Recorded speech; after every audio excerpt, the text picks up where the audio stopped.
Estamos de volta no quarto e último bloco do Conexão Popular. Hoje recebemos a professora Deise Moraes e batendo um papo sobre educação. Deise, já ouvi falar de alguns jovens, né, que estão na escola e que falam que o grande problema da escola é que as aulas não são tão atraentes, tão atrativas.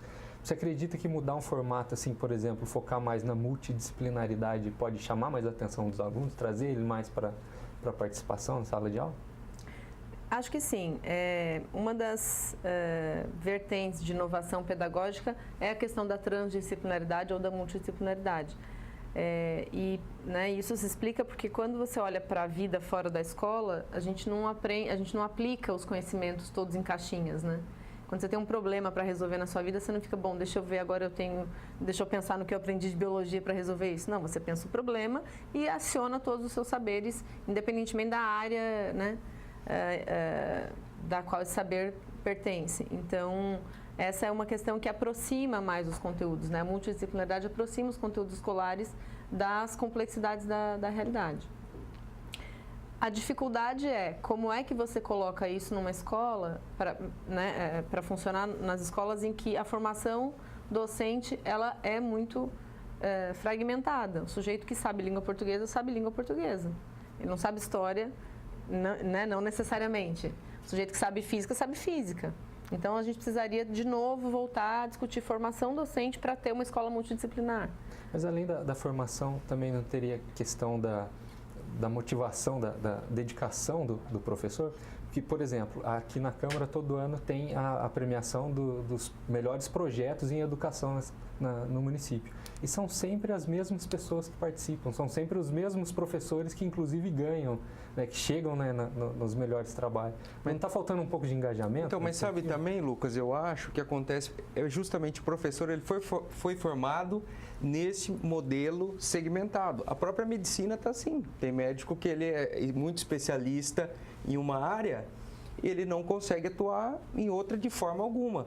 Justamente por aquele sistema que ele forma o profissional para exercer determinada função muito restrita na sociedade. Os próprios projetos que participam, que são vencedores, tem professor de português, de artes, de... Então, mas esses daí eles tiveram uma visão de...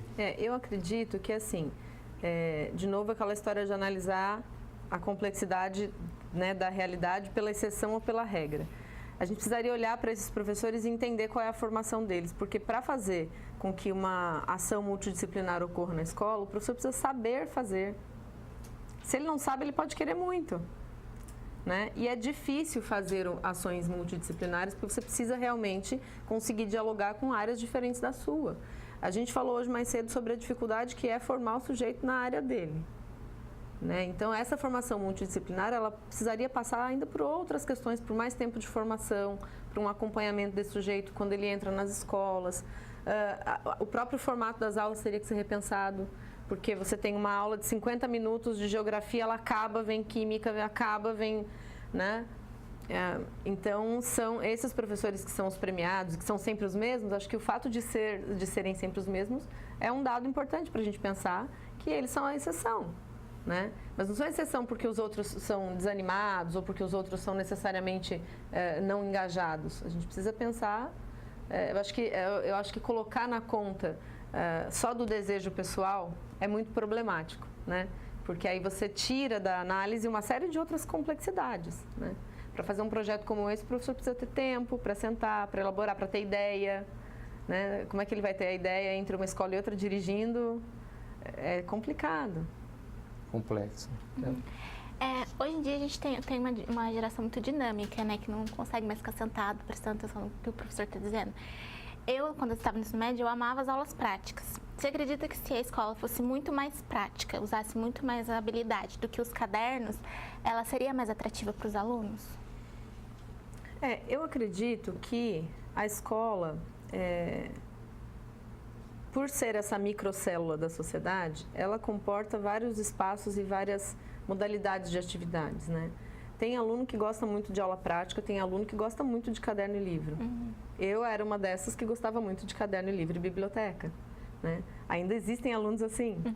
Então, mas também tem alunos que gostam e preferem aulas práticas, e esses vão trabalhar com determinadas coisas. E eu sou professora de literatura e língua portuguesa, sabe? Então, eu acho que a gente precisa pensar na escola como um lugar diverso, que é o que ela é, né? E não necessariamente sempre legal. Essa é uma discussão que eu tenho com os meus alunos que vão ser professores, né? A gente precisa começar a pensar sobre isso, assim, os alunos estão desmotivados, a escola tem que ser um lugar mais atraente. Estudar é trabalho também, né? Então, às vezes, a gente vai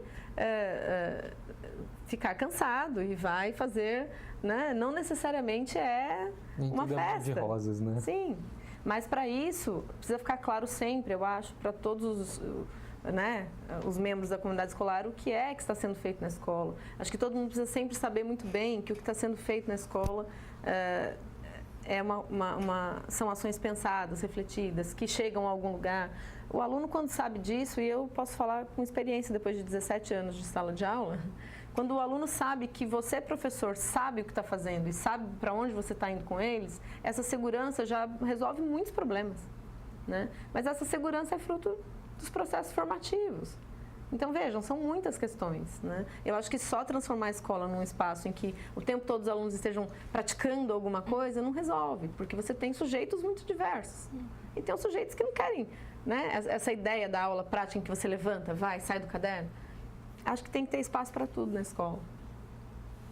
Eu queria perguntar, já que você acabou de falar, como que dá para fazer essa junção do desejo do professor de aplicar uma metodologia com o desejo do aluno em receber isso? Dá para ter sucesso nessa troca ou o professor tem que ceder em algum momento para conseguir resgatar esse aluno que já não está prestando muita atenção?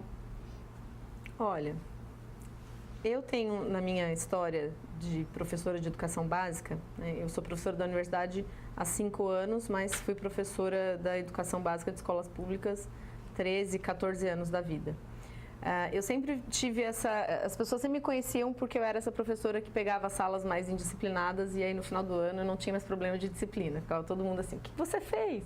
O que a professora Daisy faz para resolver o problema? Eu tinha sempre uma premissa de trabalho que era a de fazer as coisas acontecerem sempre com os alunos. Eu acho que quando você convive, né, e a relação educacional é uma relação de convivência, ela precisa ser uma relação. Então, todos, em algum momento, vão ceder. Os alunos vão ceder, o professor vai ceder, desde que isso seja uma relação, desde que se estabeleça ali uma relação entre sujeitos que passam 200 dias do ano juntos, né? Para mim é isso, assim. Eu não consigo conceber a possibilidade de existir um professor ou de um sujeito que escolhe ser professor e ele não gosta de contato, sabe, com gente, tem que gostar de gente. Só que esse contato, então assim, as metodologias, elas, para mim, partem dessa premissa. O professor vai ceder quando perceber que for necessário, o aluno cede quando percebe que o professor precisa que ele ceda. Mas para isso essa relação precisa estar estabelecida. E é uma relação muito possível de ser conseguida quando os alunos percebem que o professor sabe para onde está indo, né? Acho que, enfim, é um pouco isso. Depois de 6 anos como pai, a gente percebe que os filhos, eles aprendem muito mais com o comportamento do que com o que a gente fala. Para resumir isso daí, o papel da família, quando a família dá importância à escola, que incentiva, isso daí pode ser um diferencial para melhorar a educação? Pode, para mim é fundamental. Falei, né, agora da minha experiência como professora de educação básica e uma das coisas que eu sempre fiz muita questão era de ter os pais comigo o tempo inteiro, assim. Quem já foi meu pai de aluno, né, que eu sempre falo minha mãe de aluno, tinha uma relação comigo do tipo, elas tinham o meu número do telefone. Porque eu dizia assim, olha, eu vou ficar 5 horas do dia com seu filho, você precisa conseguir falar comigo se você precisar. Era uma relação de muita confiança, mas ao mesmo tempo eu me abria para esses pais e também pedia deles essa abertura do tipo, preciso que você converse com seu filho sobre isso, preciso que a tarefa venha feita dessa forma. E eles sempre correspondiam muito. Então, uma das coisas que eu fazia quando tinha essas salas indisciplinadas que chegavam até mim, a primeira coisa que eu fazia era chamar todos os pais e dizer, olha, temos uma sala indisciplinada, o que vamos fazer? Nós todos aqui, adultos responsáveis por essas crianças. né? Eu dizia para eles assim, eu posso querer o melhor para os filhos de vocês e eu quero, mas sozinha não consigo. Preciso que todos nós aqui queiramos. E sempre deu muito certo. Então, acho que essa relação dos pais com a escola é fundamental. Ela não é importante, ela é fundamental. Sem ela, para mim, é impossível de você conseguir sucesso. E é claro que a escola precisa entender os pais que a gente tem hoje. Porque são esses pais, por exemplo, que são diferentes dos meus pais, em que a minha mãe ficava em casa o dia todo e era dona de casa. Os pais hoje estão, o pai e a mãe, muitas vezes fora de casa 8 horas por dia, né? Então, essa é uma realidade que a escola também precisa entender e relativizar. Mas, para mim, em parceria com os pais, ela não é importante, ela é fundamental. É o que a gente conversou, né, antes, tomar para nós, né, do processo de educação. E isso, todo mundo estando junto, a gente tem esse sentimento de que não, a educação é nossa, né? Deise, eu queria agradecer a sua presença aqui na TV Câmara e abrir um espaço para você fazer as suas considerações a respeito do nosso tema, da nossa discussão aqui. Bom, eu quero agradecer o convite. Como eu falei para você, né, depois de, acho que eu já estou fazendo 17, 18 anos de docência, eu não sei nem mais as contas. É sempre uma alegria quando me convidam para falar. Hoje eu venho trabalhando com formação de professores na universidade e em redes municipais, né? Tenho sido convidada para fazer esse tipo de formação, então é o tema que me move, né? Não sei se é outra coisa na vida, não sei se é professor. Eu acho que o que eu queria deixar, né, aqui de consideração final é que eu acredito que nós estamos vivendo um momento histórico importante e esse momento reverbera também na educação. É um momento tenso e é um momento em que a gente precisa, como povo, né, como nação, responder a esse momento, reivindicar o nosso lugar e a nossa fala, a nossa voz, né? E eu acho que a escola é fundamental nesse sentido. Então, quero agradecer mais uma vez e colocar à disposição para outras conversas. Mais uma vez, a gente que agradece a sua presença aqui. Obrigada. Esse foi mais um Conexão Popular. Muito obrigado pela sua audiência. A gente se encontra no próximo programa. Tchau!